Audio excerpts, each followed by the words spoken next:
গতদিন আমি যে সকল কথা বলেছিলাম সেই সকল কথার দিকটা ছিল যে একটা বিশেষ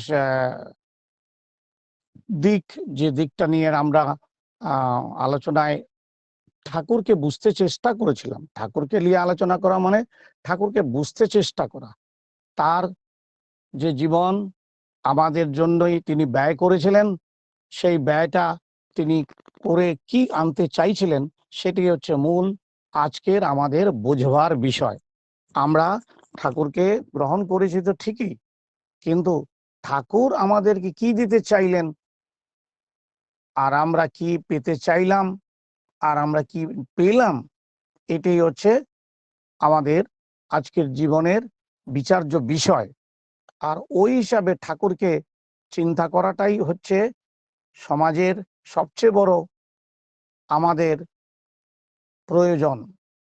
তাই আমরা যে জায়গায় বললাম যে ঠাকুর, শ্রী শ্রী ঠাকুর সারা ভারতের সর্বসম্প্রদায়ের কল্যাণের দিকে তাকিয়ে যেভাবে দেশভাগ এড়াতে চাইছিলেন বা চাইছিলেন, তা আমাদের প্রচেষ্টার অভাবে এবং প্রচন্ড প্রতিকূলতার ফলে বাস্তবায়িত হতে পারেনি। কিন্তু তাই তিনি সেখানেও থেমে না থেকে বিশ্বের মঙ্গলের জন্য শ্রী শ্রী ঠাকুর আজীবন দীক্ষা, শিক্ষা, বিবাহ ইত্যাদি জীবনের যাবতীয় ব্যাপার ও বিষয় সমস্যা নিয়ে যথা সম্ভব তিনি চেষ্টা করেছেন। কিন্তু এবং এই সম্বন্ধে যত কথা অতীতে ঠাকুর দিয়ে গেছেন, তাই বর্তমানে ও ভবিষ্যতের সঙ্গে সঙ্গতি করে যদি সেটাকে এক সূত্রে বাঁধা যায়, তাহলে মাথা কিন্তু ঘুরে যায় যে তিনি এই বাস্তব জীবনে প্রয়োগ করতে হবে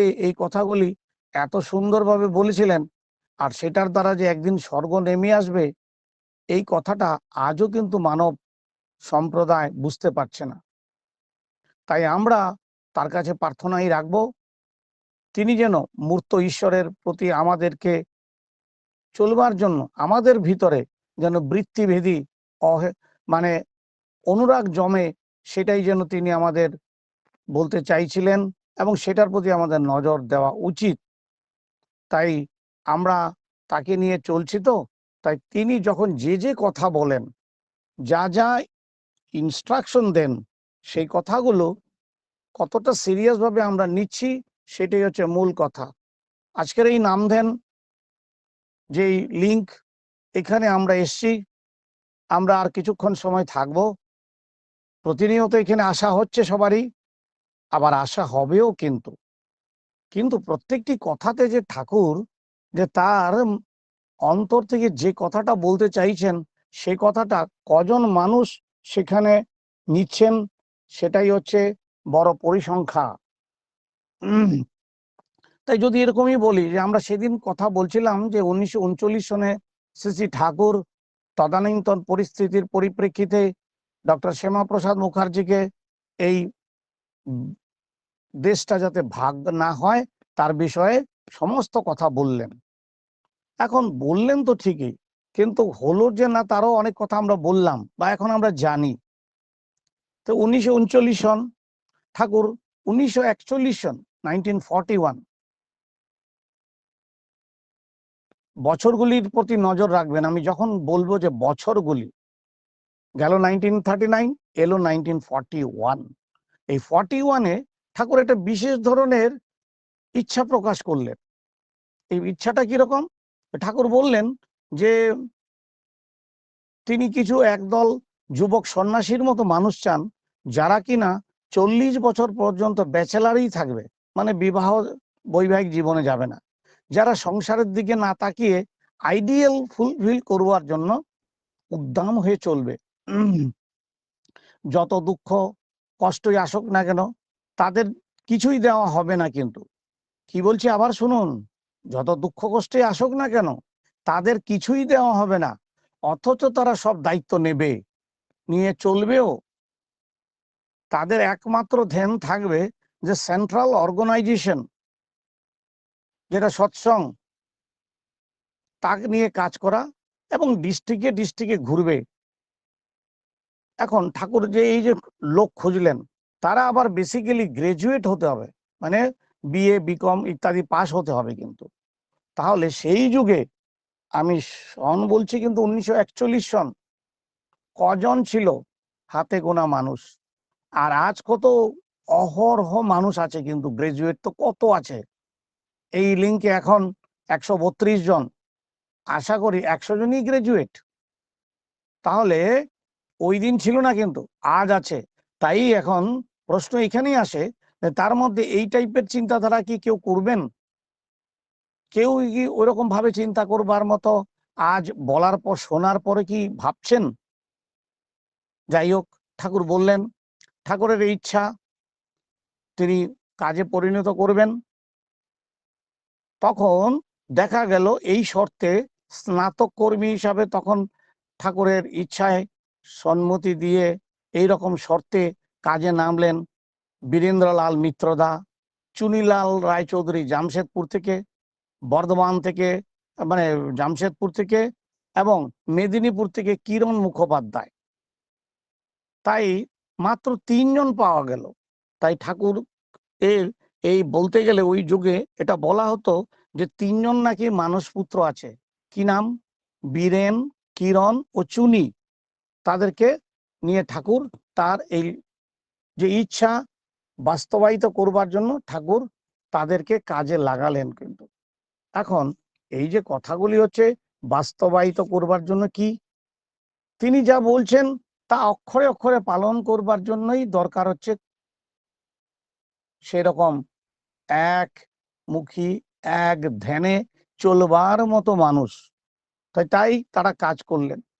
এর আগে আমরা সেদিন আলোচনা করেছিলাম, ঠাকুর বলেছিলেন যে কোনো মতেই যেন দেশভাগ না হয়, আর বিভিন্ন জায়গার থেকে জনসংখ্যার আনুপাতিককে সেখানে লোকজনকে আনা, যে অঞ্চলে মুসলমান কম সেই অঞ্চলে মুসলিমকে আনতে হবে, যে অঞ্চলে মুসলিম বেশি হিন্দু আনতে হবে। এইরকম ভাবে তিনি যে দিলেন, সেভাবে যখন দেখলেন ব্যক্তিগতভাবে কেউ কিছু করলো না, রাজনৈতিক দল কিছু করলো না, ঠাকুর নিজেই শুরু করেছিলেন। সেই 1942 সন থেকে ঠাকুর লোকের কাছ থেকে ভিক্ষা করে করে 1944 সন 2টি বছর ঠাকুর চেষ্টা করে গেলেন। ঠাকুরের চেষ্টায় সর্বমতে নানাভাবে বিরোধ প্রতিরোধ জল ঢালা হয়েছে, সে কথাও সেদিন বলেছি। কিন্তু তাই ওই 1944 সনে যখন দেখা যাচ্ছে যে ঠাকুরের পরিবারের বিভিন্ন মানুষ যখন পৃথিবী থেকে তারা চলে গেলেন, ঠাকুর ভেঙে পড়েছেন। সেই অবস্থায় ঠাকুর তার এই স্বজন বিয়োগের পর ঠাকুর কিন্তু খুব মানসিকভাবে যখন খুব দুর্বল, তখন ঠাকুর কি করলেন না, তিনি এলেন পশ্চিমবঙ্গের হাওড়ার ঘুষুরিতে। কিন্তু সেখানে ঠাকুর এসে তার রইলেন অ্যাটর্নি অসীম দত্তের গঙ্গা তীরবর্তীর এক বাগান বাড়িতে। আর ঠিক ওই সময়টাতেই আমাদের মহাত্মা গান্ধী জিন্না সাহেবের আলোচনা মুহুর্মুহুর হয়ে সমস্ত বিফল হলো। কিন্তু এবং এইভাবে দেশময় একটা বিরুদ্ধ প্রতিবাদের ঝড় উঠতে থাকলো। তখন এই সমস্ত যখন কিছুই হচ্ছে না, তখন মহাত্মা গান্ধী রাজাগোপালাচারীর সঙ্গে বিভিন্ন সুদীর্ঘ আলোচনার পরে যখন ডক্টর শ্যামাপ্রসাদ মুখার্জি বা ব্যারিস্টার নির্মল চন্দ্র চট্টোপাধ্যায় তারা কিছু না বুঝতে পেরে, কিছু করবেন না করতে পেরে ঠাকুরের কাছে তারা আবার এসে পৌঁছান। ঠাকুর তাদেরকে আবার একই কথা বলেন যে লোকসংখ্যার সমতা রাখার জন্য ওই মুসলমান অঞ্চল থেকে হিন্দু আনিয়ে বসতি স্থাপন করতেই হবে, আর যদি তা না করেন দেশের ভবিষ্যৎ খুব অমঙ্গলপূর্ণ। এটা কিন্তু আমি দেখতে পাচ্ছি। ঠাকুর এই কথাটা বললেন। কিন্তু কিন্তু এই যে কেউ কল্পনাই করলো না যে এই সাম্প্রদায়িক ভিত্তিতে দেশভাগটা শেষ পর্যন্ত যে আমাদের জীবনে ক্যান্সার স্বরূপ থেকেই যাবে।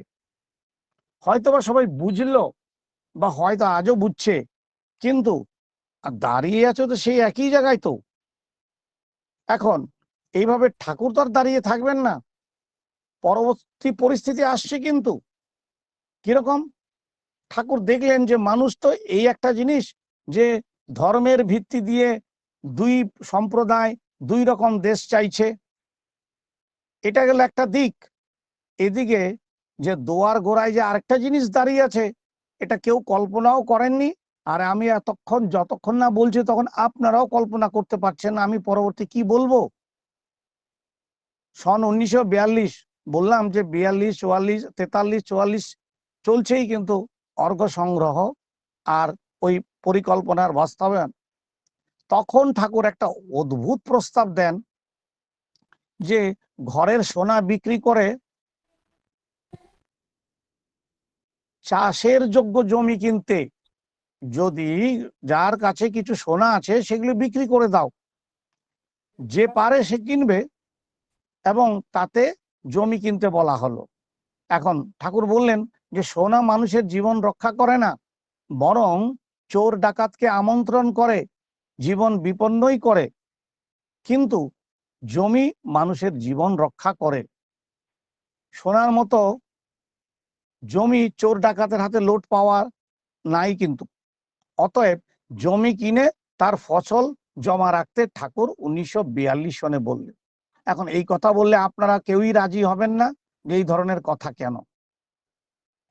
যদিও বা এই ধরনের কথা আমাদের সরকার যখন বলে আমরা প্রতিবাদে ফেটে পড়ি, রাজনৈতিক দল তো বসেই আছে ওগুলো নিয়ে নানাভাবে নানা কথা বলা, সে না হয় আরেকটা বিষয়। কিন্তু ঠাকুর কেন ব্যাপার বললেন, এটা ব্যাপারটা তখন কারোই বোধগম্য ছিল না। সোনা ইত্যাদি মূল্যবান বস্তু, তাই বিক্রি করে বললেন যে জমি কিনতে। কাজে বাংলার বিভিন্ন অঞ্চলের ইষ্টপ্রাণ সৎসঙ্গীরা সোনা বিক্রি করে সেই অর্থে চাষের যোগ্য জমি সংগ্রহ করলেন, ফসলও বুনতে আরম্ভ করলেন। পাবনার বহু সৎসঙ্গী পরিবার সেটাই করলেন। শ্রী শ্রী ঠাকুর এই পরামর্শ ধারণের কারণটা বোঝা গেল ঠিক একটা বছর পরে, মানে 1943 সন 1943, বাংলা সন 1350। কি হলো, এই 50-এই কিন্তু প্রবল দুর্ভিক্ষ দেখালো, বলা হয় মন্বন্তর হয়েছিল। 50-এর মন্বন্তর ইতিহাসের পাতায় আছে, কিন্তু সেটা কোনোদিন মুছা যাবে না। কিন্তু যারা জানেন তারা তো জানেনই, তাদেরকে আর কি বলার আছে। যারা এই নিয়ে আজ মাথা ঘামান না যে 1950 আর আজকে 2026, এই কথা বলে আমার কি লাভ হবে। কিন্তু কেন হয়েছিল আর ঠাকুর কি করেছিলেন, সেই জায়গায় ঠাকুরের ভূমিকাটা কি ছিল? শুধু ভজন কীর্তন না, কই, তিনি তো অন্য কিছু বললেন। তিনি বললেন যে এই যে দুর্ভিক্ষটা আসছে সেটা তিনি বুঝে গেলেন 1 বছর আগেই, যখন পৃথিবী একেবারে সবুজ, আর পরবর্তীতে ভয়ঙ্কর আসবে এই কথাটা তিনি আগাম বললেন তো মানুষকে। মানুষ শুনলো কি? যারা শুনলো তারা উপকৃত হলো। ফল কি হলো এবার সেটাই শোনেন।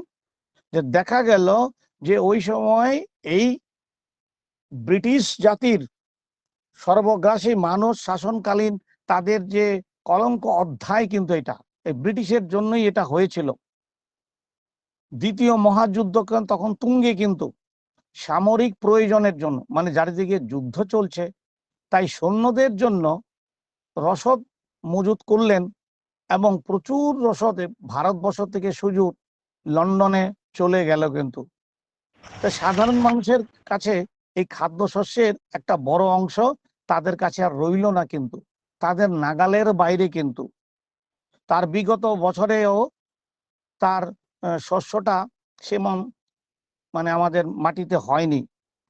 এদিকে প্রতি বছর বার্মা থেকে বাংলায় যখন চাল আমদানি করা হতো, সেটাও নানা কারণে বন্ধ হয়ে গেল, বাণিজ্য বন্ধ, কারণ যুদ্ধ লেগেছে।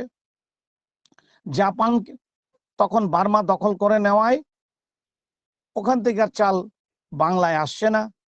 এদিকে গত বছর খরা হয়েছে, তাই তদানীন্তন food and civil supply department, যেটা মানে খাদ্য নাগরিক সরবরাহ যারা করে, তাদের কর্মীরা ইচ্ছাকৃত অথবা অনিচ্ছাকৃত তাদের কাছে যে পরিসংখ্যা ছিল তাতে তারা নিশ্চিন্ত ভাবে চুপচাপ বসে আছেন যে কোনো কিছু নাই, সব ঠিকঠাক হবে।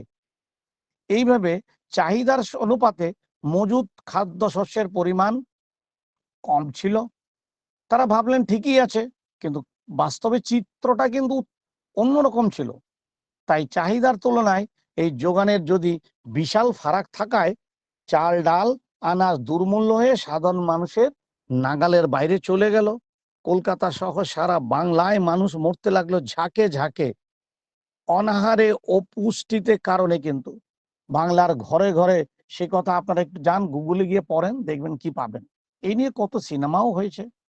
অনাহারে মানুষের প্রাণ গেল, কিন্তু ওই ব্রিটিশরা এই এই সুযোগে তারা কিন্তু তাদের কাজ করতেই থাকলো। কিন্তু তখন এদিকে তখন 1943 সনে কিন্তু মালয়ী এশিয়াতে আমাদের নেতাজি সুভাষচন্দ্র বোস তিনি কিন্তু আজাদ হিন্দ ফৌজ গঠন করে শপথ দিলেন। কিন্তু তাই সিসি ঠাকুরের এই অস্বাভাবিক যে একটা দূরদৃষ্টির ফলে আগে আগে থেকে যে জমিটা কেনা হলো, তার ফলে পরিবারের এই আকালগুলির এক বিভীষিকাময় অবস্থা থেকে তারা কিন্তু রক্ষা পেল। জমি কেনার এই পরামর্শটা যে ঠাকুরের মানুষের বোধগম্য হলো, সেটা কিন্তু তখনকার মানুষ ভালো বুঝলো। আর যখন আমি বললাম, আপনারাও বুঝলেন। কিন্তু তো সিসি ঠাকুরের প্রচেষ্টা কিরকম, এরকমই কিরকম এখন বুঝলেন তো, যে দীক্ষা শিক্ষা বিবাহ, আমরা তার দীক্ষা নিয়ে যদি তার কথাগুলি মানি, তাহলে কিন্তু আমার এরকম পরিস্থিতি যখন আজও কিছু আসবে, হয়তো অন্যরকম, তা কিন্তু আমি তার থেকে রেহাই পাবো। তাই আজ এই অনলাইনের মাধ্যমে কথাটা বলবার জন্য এটাই চেষ্টা করছি, যে আমরা ওরকম হওয়া লাগে। তো ঠাকুর তখন এই যে কিভাবে কিছু কর্মীকে, মানে 9-10 জন কর্মীকে বিশেষ ভাগে ডেকে কলকাতায় তখনকার দিনে 1000 মণ চাল সংগ্রহ করেছিলেন। ভেবে দেখেছেন যে কোনো পয়সা না দিয়ে ঠাকুর ওই যখন দুর্ভিক্ষ, 1000 মণ, কিন্তু 1 মণ ইকুয়াল টু প্রায় 40 কিলো, মানে 37 থেকে 40। যাই হোক, এই কাজের জন্য তখনকার সময় সুশীল চন্দ্র বসুধা, হীরালাল চক্রবর্তী, রবীন্দ্রনাথ ব্যানার্জি, ধীরেন্দ্রনাথ চক্রবর্তী, শশীভূষণ মিত্র, এরকম অনেক নাম আমি বলতে পারি, যেগুলি সবাই তো শ্রী ঠাকুরের এই বাস্তব ইচ্ছাকে কর্মে রূপান্তরিত করবার তারা শুধু প্রচেষ্টাটা করলেন। আর যেই করলেন, সব কিন্তু সফলতা এলো। কিন্তু তাই তখনকার দিনে কিন্তু বাজারে চাল সংগ্রহ এবং সরকারের বিশাল নিষেধাজ্ঞা ছিল। কাজ মোটেই সহজ ছিল না, কিন্তু পুলিশ ধরতো কিন্তু চাল নিয়ে এদিক ওদিক গেলে। তাই কর্মীরা কলকাতার বিভিন্ন জেলাগুলিতে গিয়ে এই চাল সংগ্রহের কাজে নেমেছিলেন। সেই সময় মেদিনীপুর থেকে প্রচুর চাল সংগ্রহ হয়েছিল। এরকম অবস্থা যখন, তাই ঠাকুর এই যে তার যে প্রচেষ্টা, এই প্রচেষ্টার পিছনে কি তিনি চুপচাপ বসে ওই খাটের উপরে বসেছিলেন নাকি? ইয়েস, বসেই তো ছিলেন। বসেই তো তিনি সমস্ত জিনিসটাকে কন্ট্রোল করছিলেন। আজও সেইগুলি আমরা ছবির মাধ্যমে শ্রী ঠাকুরের সেই ছবিগুলি দেখতে পাচ্ছি। কিন্তু আমাদের সামনে স্ক্রিনেও কিন্তু একটা ছবি দেওয়া আছে। সেই স্ক্রিনের ছবি বলছে ঠাকুর একজন মহারাজা বসে আছেন। এরকমই কি লাগছে দেখতে? দেখতে তাই লাগছে, কিন্তু বেসিক্যালি ঠাকুরই তো দেখতে গেলে কি করছেন, মানুষের জন্য কাঁদছেন।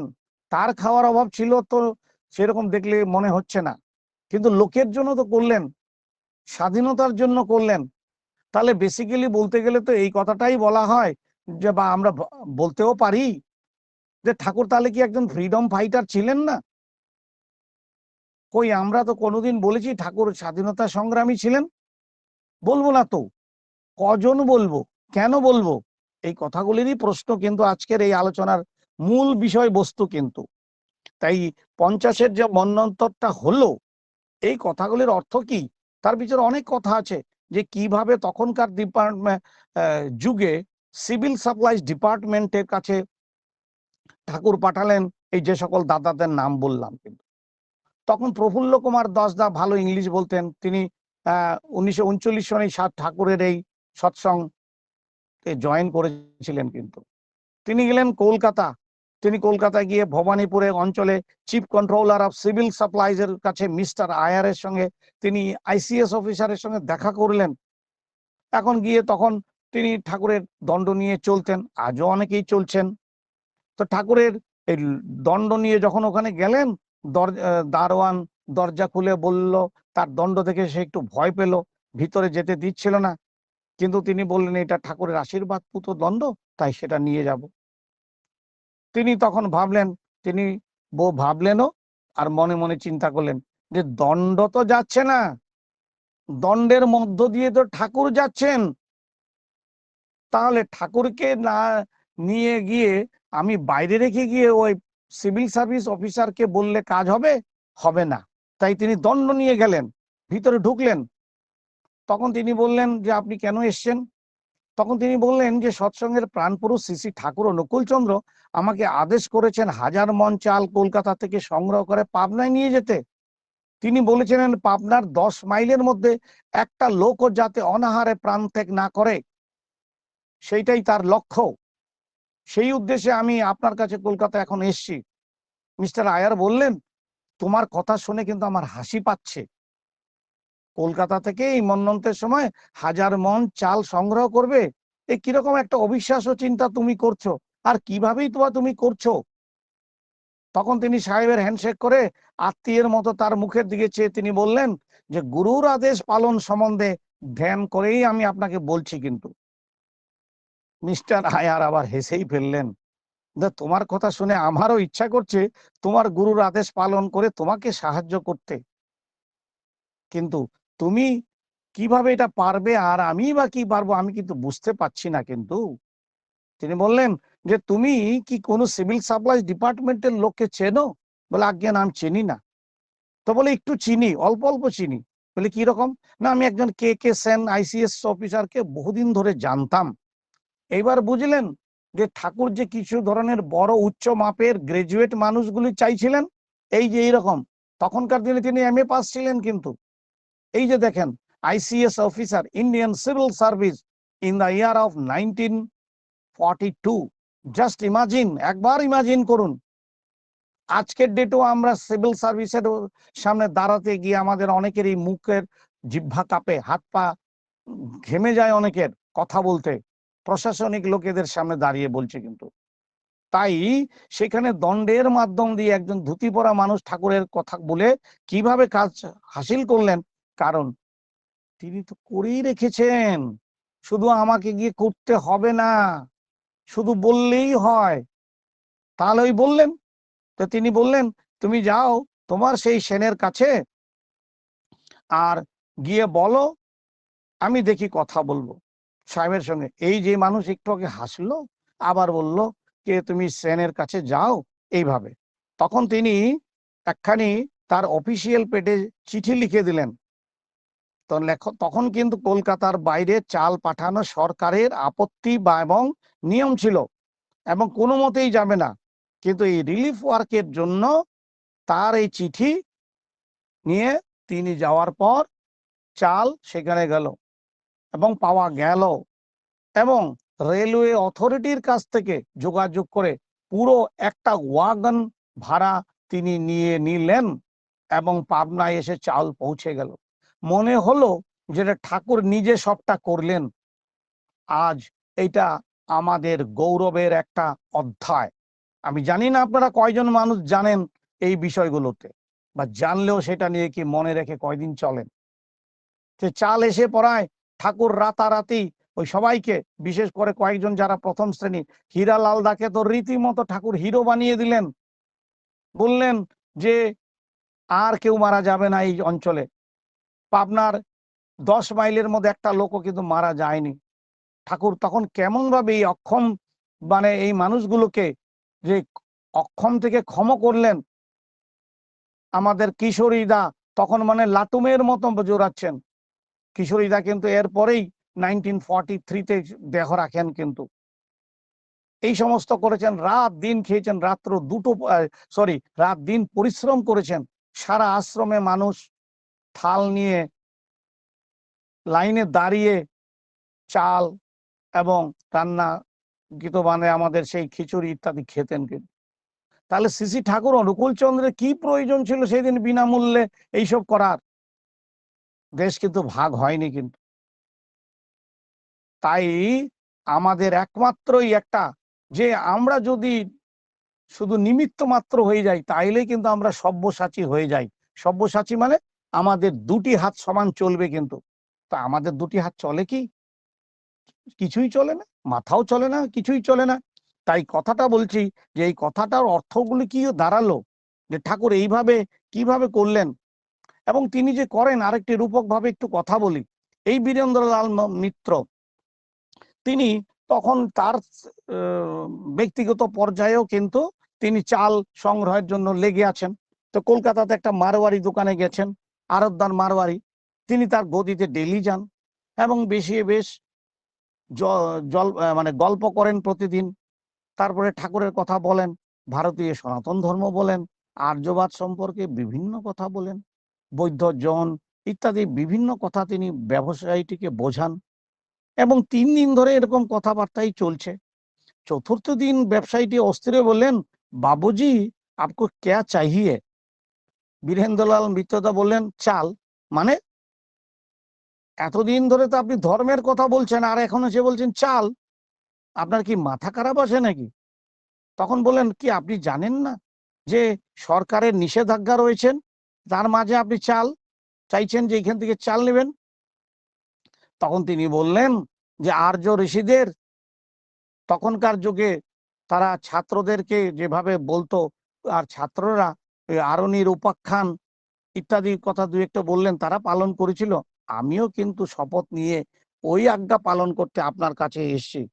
আমার দৃঢ় বিশ্বাস আপনি আমাকে সাহায্য করে এই দৈব কার্যে আপনি আমাকে সহায়তা করবেন। মারোয়ারি ব্যবসায়ীটি কিছুক্ষণ চুপ করে হাসবেন না কানবেন কিছু বুঝতে পারছেন না, যে 3 দিন ধরে আমার কাছে খালি হিন্দু বই ইত্যাদি গীতা ভাগবত সবই চলছে, কিন্তু চালের কথা হচ্ছে না। শেষ পর্যন্ত লোকটা একেবারে কি বলবে, বলছেন, ঠিক আছে আমি আপনাকে চাল বিক্রি করতে রাজি আছি, কিন্তু কালো বাজারি দরে করব না, কিন্তু যা ন্যায্য মূল্য তাই দেব।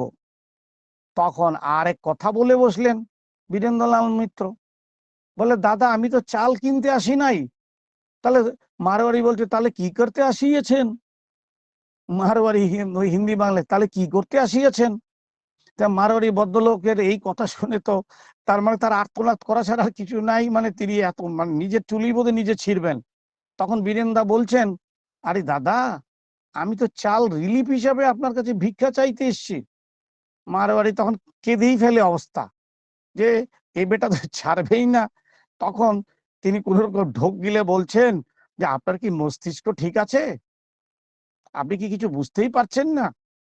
শেষ পর্যন্ত এইসব কথা শোনার পরেও বীরেন্দা কিন্তু চুপচাপ নাম করছেন, কিন্তু শেষ পর্যন্ত তিনি কিন্তু চাল দিলেন। কিন্তু তখন বেশ কয়েক বস্তা তিনি বিনামূল্যেই চাল দিলেন। এই যে চালের কথাটা আজকে ভাবলাম, তখনকার দিনে এই যারা মহাযজ্ঞী গুলো এই ভক্তবীররা তারা সবাই কিন্তু এই যে কিশোরী মোহনদা এদের কত লোকের তো নাম বললাম।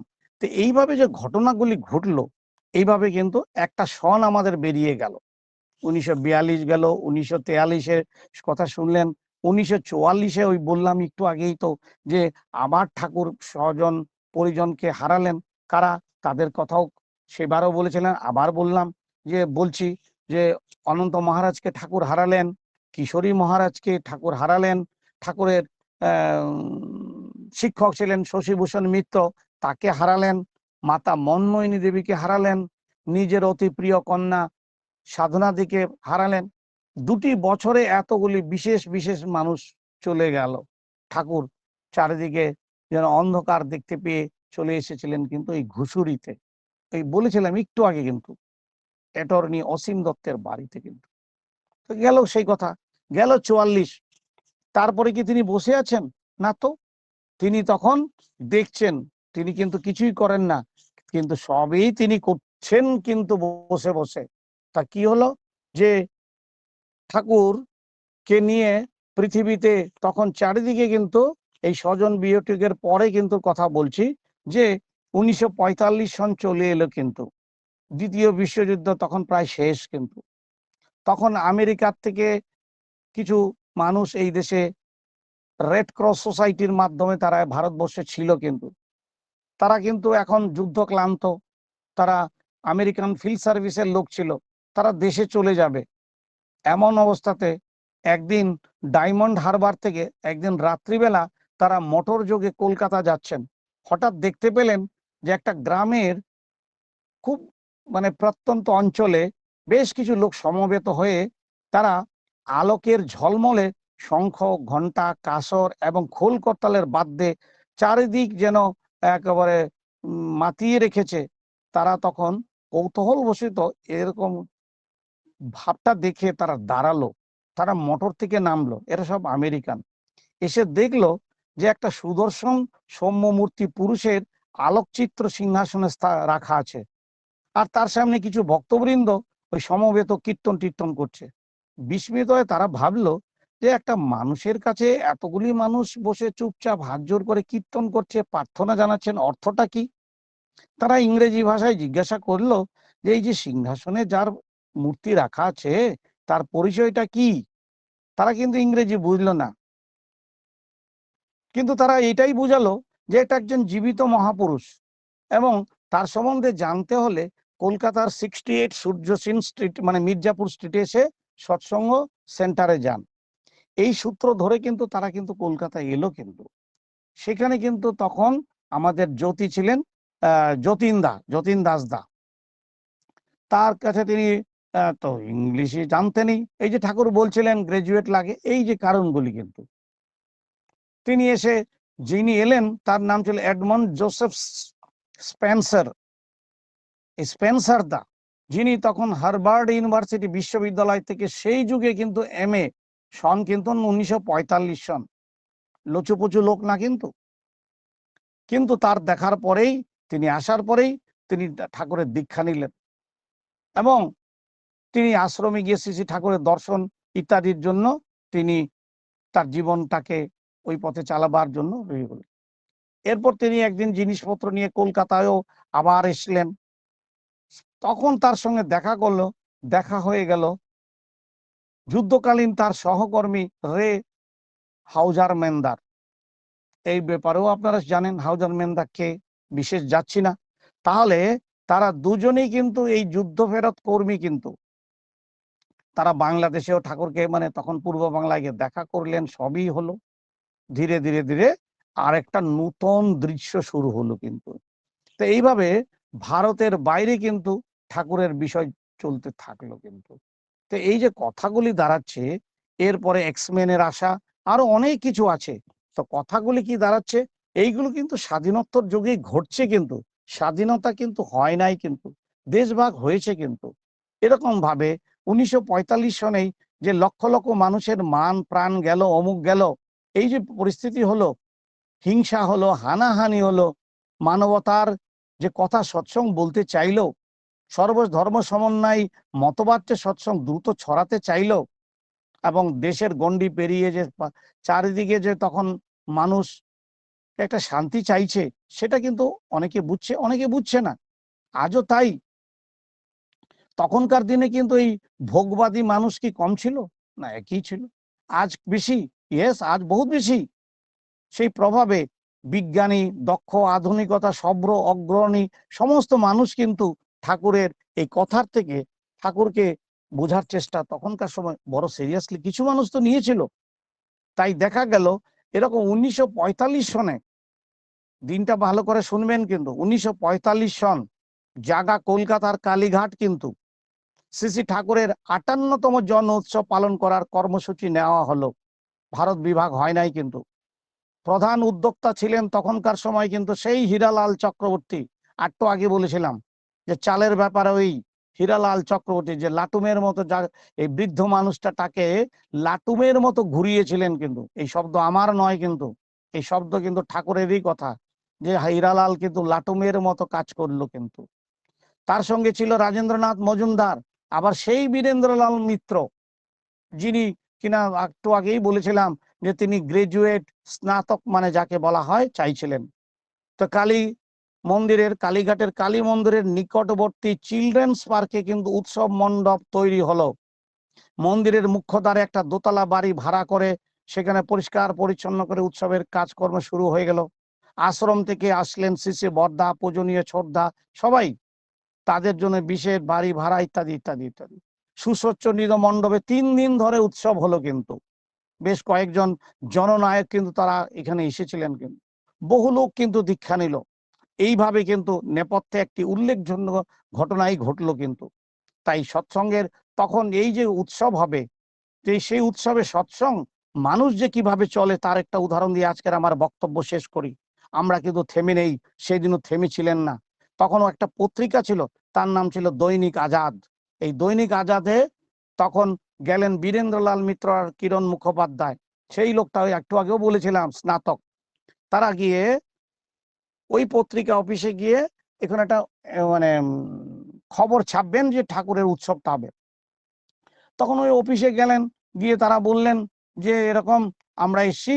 তখন অফিসের এসেছিলেন সম্পাদক মোহাম্মদ মোদাব্বেক সাহেব ছিলেন, কিন্তু তারা দেখলেন তিনি অফিসে ছিলেন না, তাই তারা একটু অপেক্ষা করলেন। একটু পরে তারা বিজ্ঞান মানে বিজ্ঞাপন দপ্তর যেটা, সেখানে ঢুকলেন।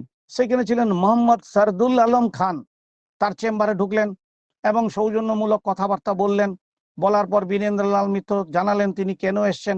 তিনি বললেন যে এরকম সৎসঙ্গের থেকে এসছি, আমাদের ঠাকুরের উৎসব 1958তম ঠাকুরের জন্ম উৎসব ইত্যাদি ইত্যাদি।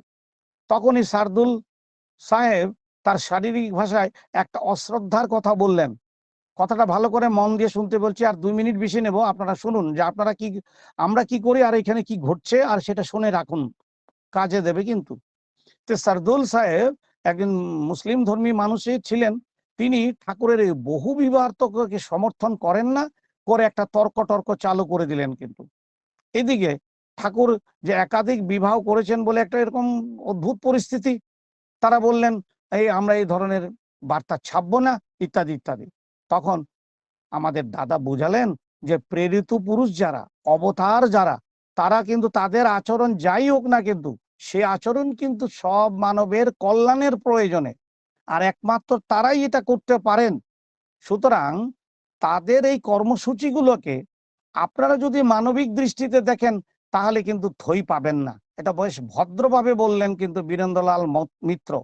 কিন্তু ওই যে সারদুল সাহেব, আপনিও তো এইরকম পরিস্থিতি পড়েন, আপনি কি বলেন? তো সারদুল সাহেবের এই কথা কিছুতেই কানে গেল না। যেই না গেলেন, তখন ওনা হঠাৎ চিৎকার করে সারদুল সাহেব বলে উঠলেন, একদম টেবিলের উপর থাপ্পড় মেরে বললেন, আরে রাখেন মশাই, ওসব মোহাম্মদ ফম্মদ আমি জানি না। তার মানে বীরেন্দ্রলাল মিত্র বললেন, আরে আপনার হযরত মোহাম্মদেরও তো বহু বিবাহ ছিল, তিনিও তো একজন প্রেরিত পুরুষ, তারও তো একাধিক বিবাহ ছিল, তাই আপনি আমার ঠাকুরের কথা বলছেন? তখন তিনি বলে, আরে রাখেন মশাই, ওসব মোহাম্মদ ফম্মদ আমি জানি না। সঙ্গে সঙ্গে সিংহের মতো গর্জন করে উঠলেন কিন্তু বীরেন্দ্রলাল মিত্র। খুব শান্ত স্বভাবের মানুষ ছিলেন, উত্তেজনায় থর থর করে তার শরীর কাঁপতে লাগলো। মানে তার গলার স্বর এত চড়লো যে একেবারে সারদুল সাহেব একেবারে ভয় পেয়ে গেলেন। আবার চোখের উপরে চোখ রেখেই বললেন, বীরেন্দা মশাই, আপনার সাহস তো কম নয়, আপনি বলেন মোহাম্মদকে মানি না, আর আমি হিন্দুর ছেলে মোহাম্মদকে মানি এবং শ্রদ্ধা করি, আর আপনি আক্রম খার অফিসে বসে এরকম কথা বলছেন। সারদুল সাহেব তখন একেবারে কাচুমাচু হয়ে নিজের ভুল বুঝে চুপচাপ হইলেন এবং ক্ষমাও চাইলেন, শান্ত হলেন, বিস্ময় প্রকাশ করলেন যে মুসলমান না হয়েও একজন মানুষ তার প্রভুর প্রতি এত। কথাটা হচ্ছে এইটাই হচ্ছে শ্রী শ্রী ঠাকুরের শিক্ষা। তিনি জগতের সমস্ত প্রেরিত পুরুষের প্রতি শ্রদ্ধাবান হতে শিখিয়েছিলেন, আর সেটা সারদুল সাহেব সেদিন শ্রী শ্রী ঠাকুরের প্রতি শ্রদ্ধানবত হয়েছিলেন। তাই ইতিহাসের পাতা থেকে এই কথার মাধ্যমে আজকে এই কথা বলে আমি আজ শেষ করলাম যে আমরা কিন্তু কিছু শিক্ষা গ্রহণ করা উচিত। আমরা আজ এখানেই আমার বক্তব্য শেষ করি। কিছু যান্ত্রিক গোলযোগের জন্য আমি না চাইতেও কিছুটা সময় নিতে হলো। প্রসঙ্গটা একটা জায়গায় নিয়ে আজকে এখানেই আবার আপনাদের সবার আশীর্বাদ এবং ক্ষমা সুন্দর দৃষ্টি কামনা করে আমি আমার বক্তব্য শেষ করলাম। সবার সর্বাঙ্গীন কুশল মঙ্গল কামনা করছি। জয় গুরু।